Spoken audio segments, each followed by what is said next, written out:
మరి కాసేపట్లో వక్ఫ్ సవరణ బిల్లు లోక్సభలోకి రాబోతోంది. వక్ఫ్ సవరణ బిల్లు ఇది. వక్ఫ్ రద్దు బిల్లు కాదు.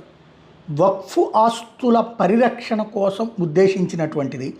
ఆ వక్ఫ్ ఆస్తులని ముస్లింలలో ఉన్నటువంటి దాదాపుగా ఎన్ని వర్గాలైతే ఉన్నాయో అన్ని వర్గాలకి చెందేలా చేసేటటువంటి ప్రక్రియ.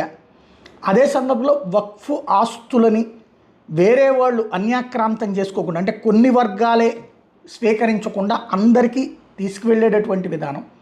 ఇంకొకటి, కొంతమంది కావాలని చేసేటటువంటి చేష్టలు, ఏదైతే అన్య మతాలకు సంబంధించినటువంటి ఆస్తుల్ని వక్ఫ్ పేరుతో లాక్కోవాలని చూసేటటువంటి వాటికి చెక్ పెట్టేటటువంటి బిల్ ఇది. ఓవరాల్గా వక్ఫ్ ఆస్తులు వక్ఫ్కే ఉంటాయి. ఒక్క మసీదు ఆస్తి కానీ ఒక్క ముస్లిం ఆస్తి కానీ ప్రభుత్వం తీసుకునే ప్రసక్తే ఉండదు.